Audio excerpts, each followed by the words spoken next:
Sepotong Senja untuk Pacarku, karya Seno Gumira Aji Dharma. Alina tercinta, bersama surat ini, kukirimkan sepotong senja, dengan angin, debur ombak, matahari terbenam, dan cahaya kemasan. Apakah kamu menerimanya dalam keadaan lengkap? Seperti setiap senja di setiap pantai, tentu ada juga burung-burung, pasir yang basah, siluet batu karang, dan barangkali juga perahu lewat di jauhan. Maaf, aku tidak sempat menelitinya satu persatu. Mestinya ada juga lokan, batu yang berwarna-warni, dan bias cahaya cemerlang yang berkeretap pada buih yang bagaikan impian selalu saja membuat aku mengangankan segala hal yang paling mungkin kulakukan bersamamu. Meski aku tahu semua itu akan tetap tinggal sebagai kemungkinan yang entah kapan menjadi kenyataan. Kukirimkan sepotong senja ini untukmu, Alina, dalam amplop yang tertutup rapat dari jauh, karena aku ingin memberikan sesuatu yang lebih dari sekedar kata-kata.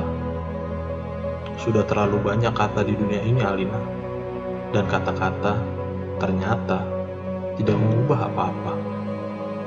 Aku tidak akan menambah kata-kata yang sudah tak terhitung jumlahnya dalam sejarah kebudayaan manusia, Alina. Untuk apa? Kata-kata tidak ada gunanya dan selalu sia-sia. Lagi pula, siapakah yang masih sudi mendengarnya? Di dunia ini, semua orang sibuk berkata-kata tanpa mendengar kata-kata orang lain. Mereka berkata-kata tanpa peduli apakah ada orang lain yang mendengarnya. Bahkan mereka juga tidak peduli dengan kata-katanya sendiri, sebuah dunia yang sudah kelebihan kata-kata tanpa makna. Kata-kata sudah luber dan tidak dibutuhkan lagi. Setiap kata bisa diganti artinya. Setiap arti bisa diubah maknanya. Itulah dunia kita, Alina. Kukirimkan sepotong senja untukmu, Alina, bukan kata-kata cinta. Kukirimkan kepadamu sepotong senja yang lembut dengan langit kemerah-merahan yang nyata dan betul-betul ada dalam keadaan yang sama seperti ketika aku mengambilnya saat matahari hampir tenggelam ke balik cakrawala. Alina yang manis, Alina yang sendu. Akan kuceritakan bagaimana aku mendapatkan senja itu untukmu. Sore itu, aku duduk seorang diri di tepi pantai, memandang dunia yang terdiri dari waktu. Memandang bagaimana ruang dan waktu bersekutu, menjelmakan alam itu untuk mataku.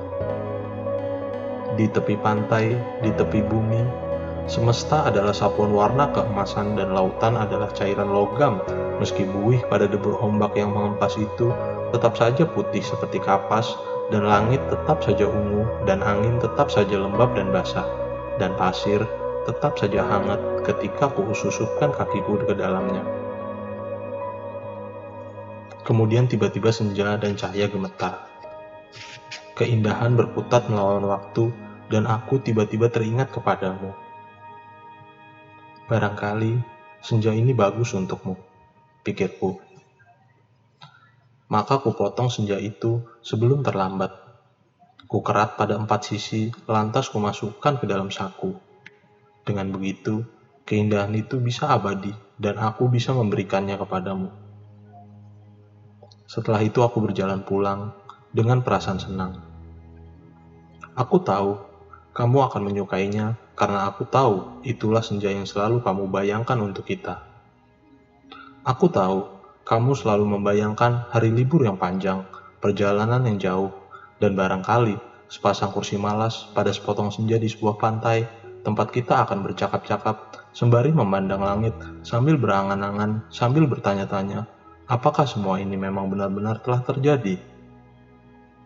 Kini, senja itu bisa kamu bawa kemana-mana. Ketika aku meninggalkan pantai itu, kulihat orang-orang datang berbondong-bondong. Ternyata mereka menjadi gempar karena senja telah hilang. Kulihat cakrawala itu berlubang sebesar kartu pos. Alina sayang, semua ini telah terjadi dan kejadiannya akan tetap seperti itu. Aku telah sampai ke mobil ketika di antara kerumunan itu, kulihat seseorang menunjuk-nunjuk ke arahku. Dia yang mengambil senja itu. Saya lihat dia mengambil senja itu. Kulihat orang-orang itu melangkah ke arahku. Melihat gelagat itu, aku segera masuk mobil dan tancap gas. Catat nomornya, catat nomornya. Aku melejit ke jalan raya. Ku kebut mobilku tanpa perasaan panik. Aku sudah berniat memberikan senja itu untukmu dan hanya untukmu saja, Alina. Tak seorang pun boleh mengambilnya dariku. Cahaya senja yang keemasan itu berbinar-binar di dalam saku. Aku merasa cemas karena meskipun kaca mobilku gelap, tapi cahaya senja tentu cukup terang dilihat dari luar. Dan ternyata cahaya senja itu memang menembus segenap celah dalam mobilku, sehingga mobilku itu meluncur dengan nyala cemerlang ke aspal maupun angkasa. Dari radio yang kusetel, aku tahu berita tentang hilangnya senja telah tersebar kemana-mana. Dari televisi, dalam mobil bahkan kulihat potretku sudah terpampang. Aduh, baru hilang satu senja saja, sudah paniknya seperti itu. Apa tidak bisa menunggu sampai besok? Bagaimana kalau setiap orang mengambil senja untuk pacarnya masing-masing? Barangkali memang sudah waktunya dibuat senja tiruan yang bisa dijual di toko-toko, dikemas dalam kantong plastik, dan dijual di kaki lima. Sudah waktunya senja diproduksi besar-besaran supaya bisa dijual anak-anak pedagang asongan di perempat jalan. Senja-senja cuma 1.003. Di jalan tol, mobilku melaju masuk kota. Aku harus hati-hati karena semua orang mencariku. Sirene mobil polisi meraung di mana-mana. Cahaya kota yang tetap gemilang tanpa senja membuat cahaya kemasan dari dalam mobilku tidak terlalu kentara. Lagi pula, kota tidak semuanya orang peduli apakah senja hilang atau tidak. Di kota kehidupan berjalan tanpa waktu. Tidak peduli pagi, siang, sore, atau malam. Jadi, tidak pernah penting senja itu ada atau hilang. Senja cuma penting untuk turis yang suka memotret matahari terbenam. Boleh jadi, hanya demi alasan itulah senja yang kubawa ini dicari-cari polisi. Sirene polisi mendekat dari belakang. Dengan pengeras suara polisi itu memberi peringatan. Pengemudi mobil Porsche abu-abu metalik nomor SG 19658A harap berhenti. Ini polisi. Anda ditahan karena dituduh telah membawa senja. Meskipun tak ada peraturan yang melarangnya, tapi berdasarkan... Aku tidak sudi mendengarnya lebih lama lagi. Jadi, kulibas dia sampai terpental keluar pagar di tepi jalan. Kutancap gas dan menyelip-nyelip dengan lincah di jalanan. Dalam waktu singkat, kota sudah penuh raungan sirene polisi. Terjadi kejar-kejaran yang seru. Namun, aku lebih tahu seluk-beluk kota. Jalanan dengan cahaya yang bermain warna, gang-gang gelap yang tak pernah tercatat dalam buku alamat, lorong-lorong rahasia yang hanya diperuntukkan bagi orang-orang di bawah tanah. Satu mobil terlempar di jalan layang. Satu mobil lain tersesat di sebuah kampung. Dan satu mobil lagi terguling-guling menabrak truk dan meledak lantas terbakar. Masih ada 2 polisi bersepeda motor mengejarku. Ini soal kecil. Mereka tak pernah bisa mendahuluiku. Dan aku, setelah kejar-kejaran beberapa lama, kulihat senja dalam saku bajuku. Masih utuh, angin berdesir, langit semburat ungu, debur ombak menghempas ke pantai. Hanya kepadamu lah senja ini kuserahkan, Alina. Namun Alina, polisi ternyata tidak sekonyol yang kusangka. Di segenap sudut kota, mereka telah siap siaga. Bahkan, aku tak bisa membeli makanan untuk mengisi perutku. Di langit tanpa senja, helikopter mereka menyorotkan lampu ke setiap celah gedung bertingkat. Aku tersudut dan akhirnya nyaris tertangkap. Kalau saja tidak ada gorong-gorong yang terbuka. Mobilku sudah kutinggal ketika memasuki daerah kumuh itu. Aku berlari di antara gudang, rumah tua, tiang, serta temali. Terjatuh di atas sampah, merayapi tangga-tangga reot, sampai seorang gelandangan menuntunku ke suatu tempat yang tak akan pernah kulupakan dalam hidupku. "Masuklah," katanya tenang. "Di situ kamu aman." Ia menunjuk gorong-gorong yang terbuka itu. Ada tikus keluar dari sana. Baunya bacin dan pesing. Ku tengok ke bawah. Kulihat kelelawar bergantungan. Aku ragu-ragu. Namun, deru helikopter dengan lampu sorotnya mencari-cari itu melenyapkan keraguanku.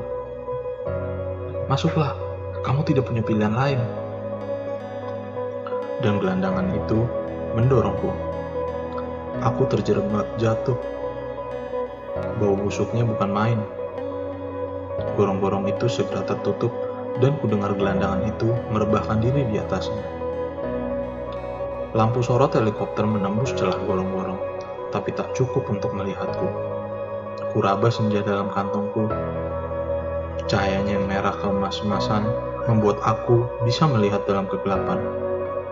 Aku melangkah dalam gorong-gorong yang rupanya cukup tinggi juga.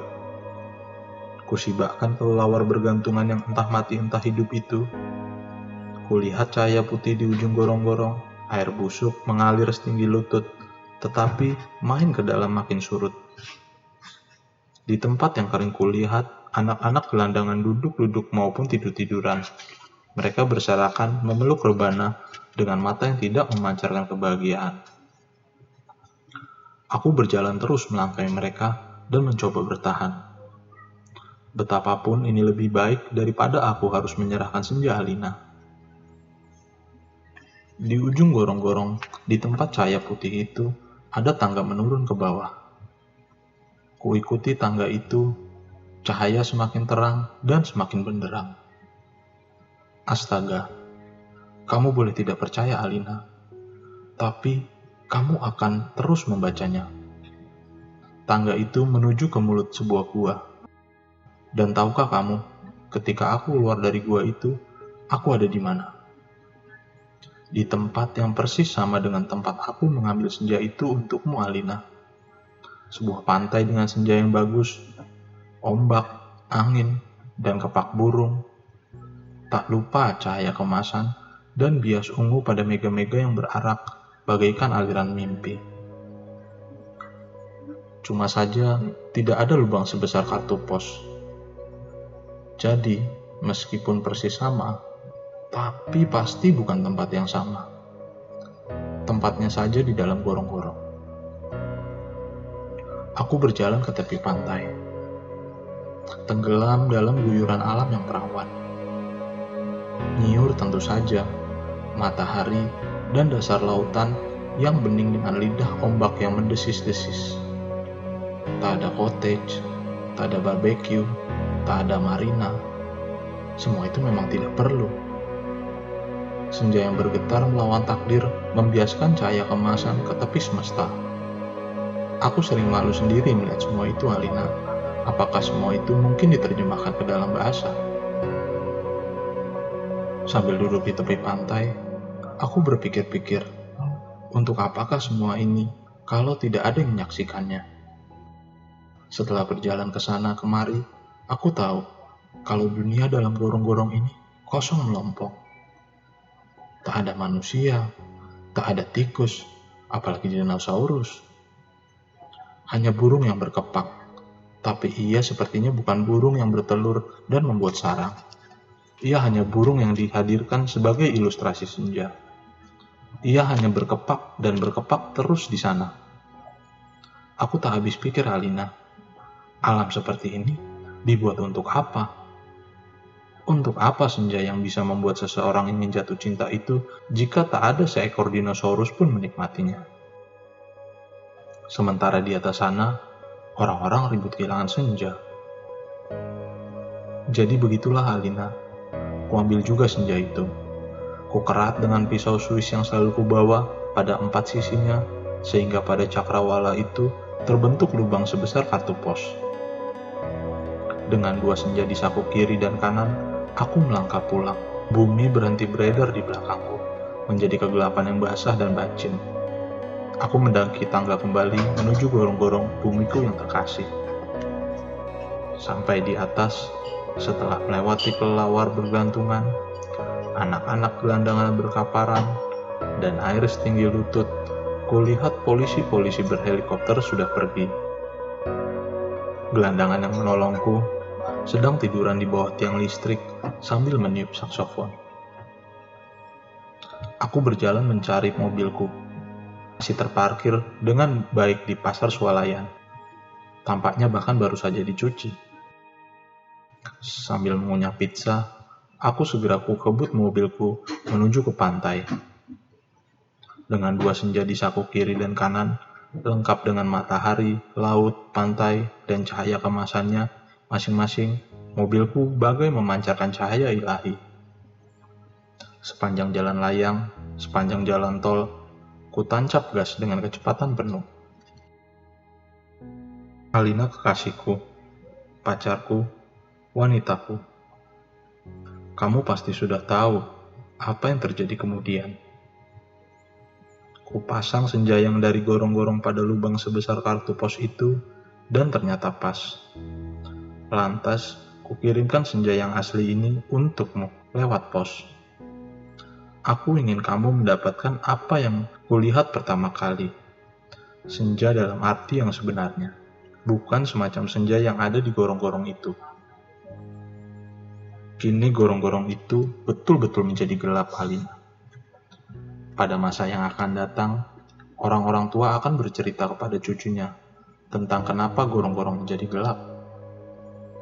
Mereka akan berkisah bahwa sebenarnya ada alam lain di bawah gorong-gorong dengan matahari dan rembulannya sendiri, tetapi semua itu tiada lagi karena seseorang telah mengambil senja untuk menggantikan senja lain di atas bumi.